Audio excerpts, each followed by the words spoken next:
There we go. Kind of a weird opening artifact there. Do what I do in all my videos, take my glasses off so you don't have a glare. So, we're going to try this. I'm not sure it's going to work. I'm just having really bad luck with any kind of video equipment. I try to use external cameras, my cell phone, other people's cell phones, 3 different webcams. I can't get anything to work. It's like I'm not supposed to make these videos or something. It's starting to piss me off. Anyways, 7th time is the charm, I guess. Basically, I'm just going to go through my collection. I've got something like 50 discs arriving tomorrow, so I figure I need to get through the collection I have now as quickly as I can. Otherwise, I'll never be able to do a collection video and get to the point where I'm doing updates. I guess I'll never have actually finished anything to update it. Sorry about the noise in the background. The neighbor's building something or deconstructing something. Anyways, we'll go ahead and start with some delicious 80s cheese. It smells cheesy. Adventures in Babysitting. This is like my favorite movie as a kid. I always wondered, is that what babysitters really did? You know, go on crazy adventures because their friend ran away and they had to drive to the city and their tire pops and a crazy guy with a claw hand shows up and everything kind of goes downhill from there. Yeah, there's not really any plot to this movie. It just kind of happens. But I don't care. It's an amazing movie because it just kind of happens. It's a classic comedy of errors. This is another of my favorite movies. A lot of people's favorite movies. A Fish Called Wanda. One of my ultimate score titles. I scored about 50 discs for 99 cents at a Goodwill a couple of years back. About 3 years back.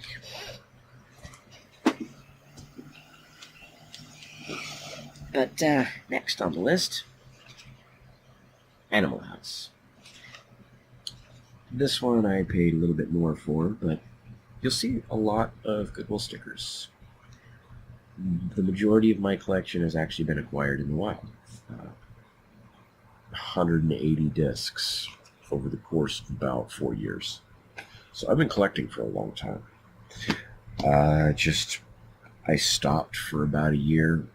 Actually, my collection got buried under piles of stuff, which actually helped to protect and preserve them pretty well, to be perfectly honest. Although I did end up with 10 warped discs because they were at the end of the pile and they were leaning against a shelf, not a wall. And they just, over the course of a year sitting there like this, they slowly went like that. And the ones at the end just kind of warped a little bit.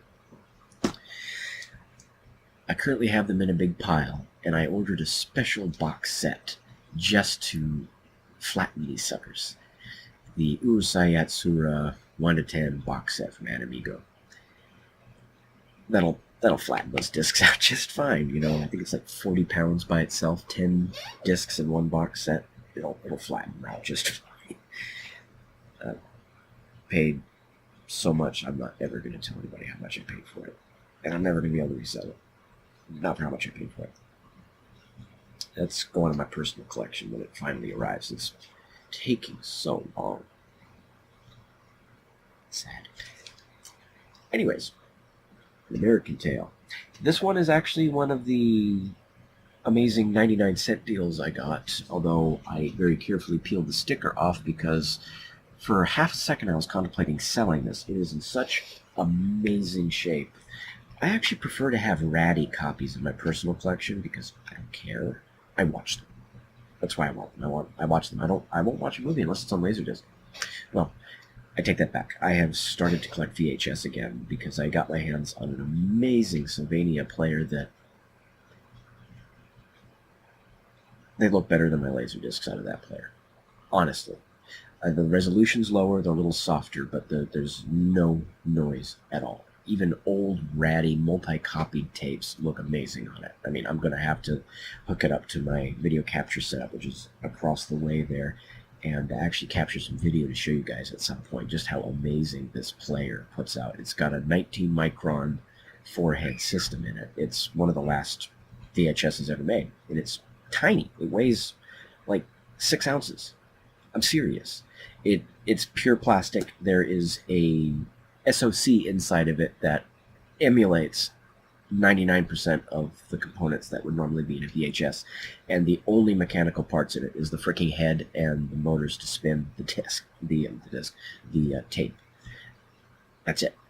There's no other moving parts in it. There's nothing to break. There's nothing to degrade. It's kind of brilliant, actually. It's basically a purely digital system to extract data off of a cassette tape, and I am just blown away by it because I was not into VHSs. I didn't care, and I got 34 of the 87 Star Trek Next Generation collector's editions on cassette tape. I'll do a video dedicated solely to those at some point. 50 cents each, so I got them for $17. I'm pretty happy with that. I mean, it's not a complete set, but it's an installation.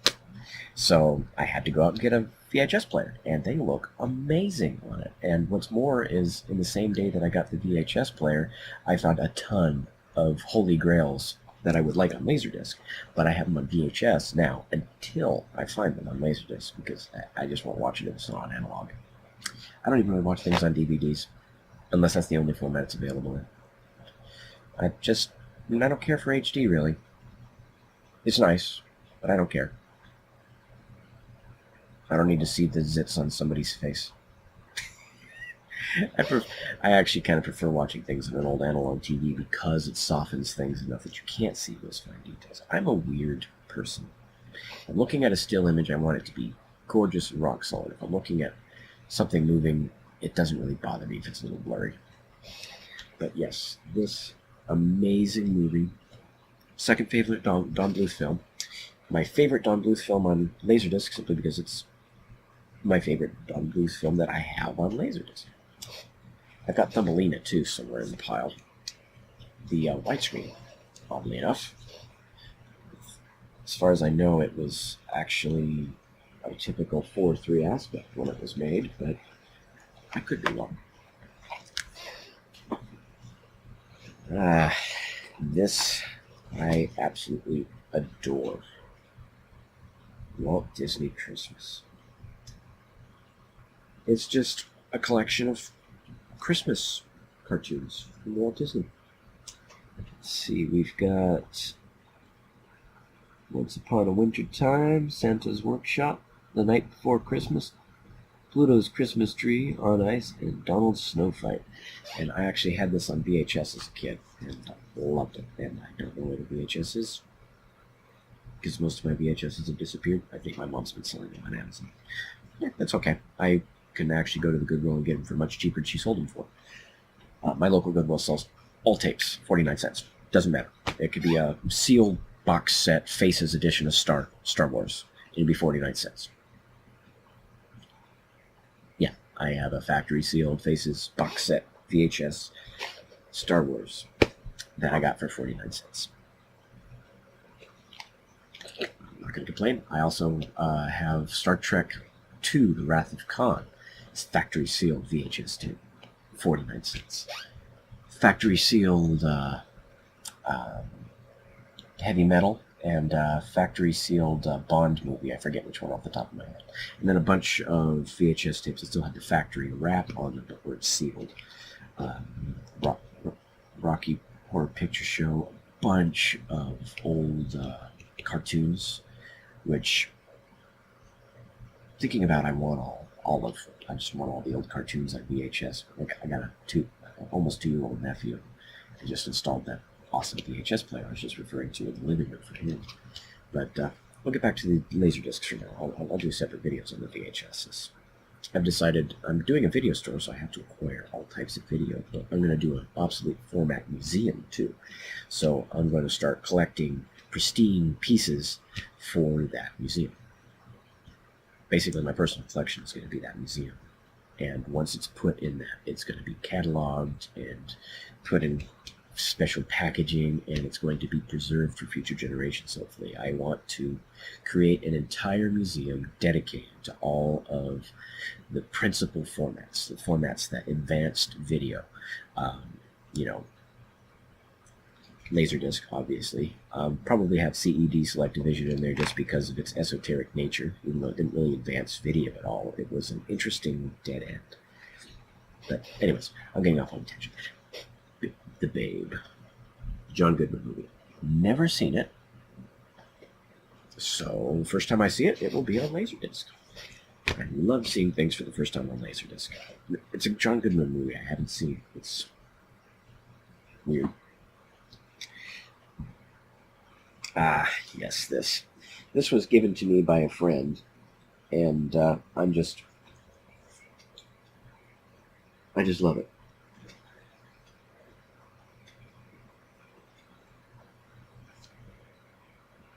Oh yeah. A ball of fire, and a song is born. One black and white and one colorized. Unfortunately. Must have been a Ted Turner. No, it's actually a Samuel Goldwyn. Oh, interestingly enough, it's the same studio as Black Robe, or the same collection as the Black Robe, which is another movie that I don't know much about. But this is a double feature. Beautiful gatefold.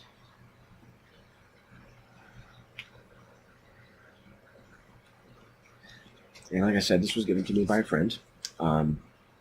My collection actually started with number 585 of 10,000 Star Wars 25th Anniversary Edition box set. I found it for $1.99 at a Goodwill. And up to that point, I had passed on so many things, including a Fight Club Laserdisc, a bunch of Japanese Laserdiscs, a Dead Alive, all kinds of crazy stuff I found in the wild that before I was collecting, I just looked at and I was like, oh, that's kind of neat, and just went on my way.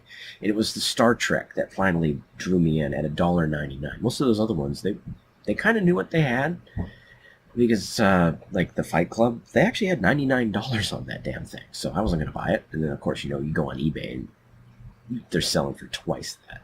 So, but you know, that was 6 years ago that I saw that.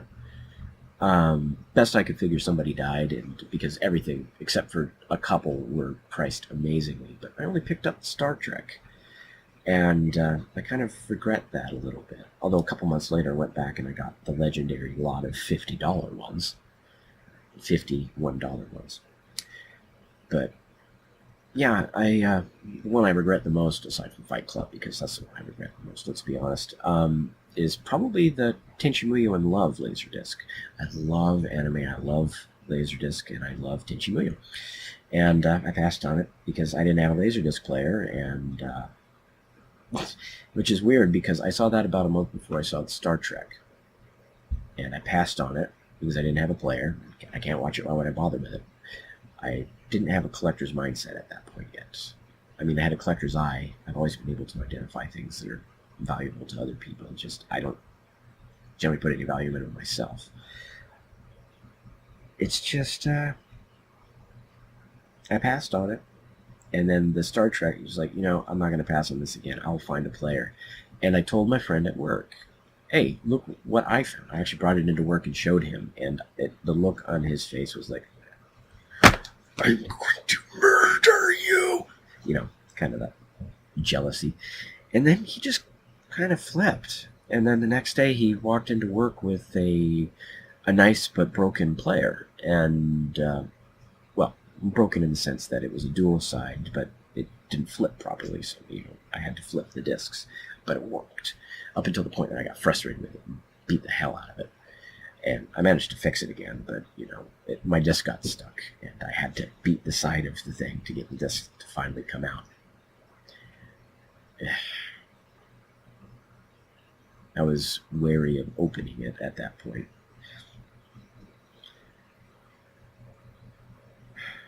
I regret beating up that player. CLD V880. You know, all the bells and whistles. It's got the AC3 out and everything, so I'm like, I have an AC3 player, but I broke it.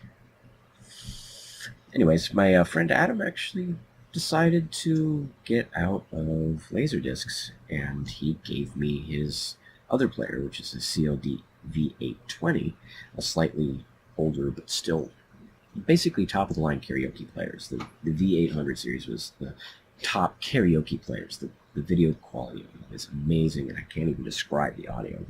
The DACs in those things they're better than the ones in my Pioneer AV rack, to be honest. Which is why I really don't bother hooking it up to anything anymore. I just run it straight into the back of my computer, which I use to filter, upscale, do all kinds of craziness. Most people have a bunch of external equipment. Well, I am a master of AVI synth. So, yeah, let's just say I can take the Laserdisc source and do the equivalent of a THX remaster on it. It comes out looking like gold. They say garbage in, garbage out. Nope. Turd goes in, golden goose comes out. It's kind of fun, actually. So, next Laserdisc. One of my all-time favorite movies. And it was for the longest time my holy grail Laserdisc. But I actually found it. And pretty sure this was actually one of that legendary 50 for $50 lot. Not something I ordered online, something I found at a thrift store, I guess at a Goodwill.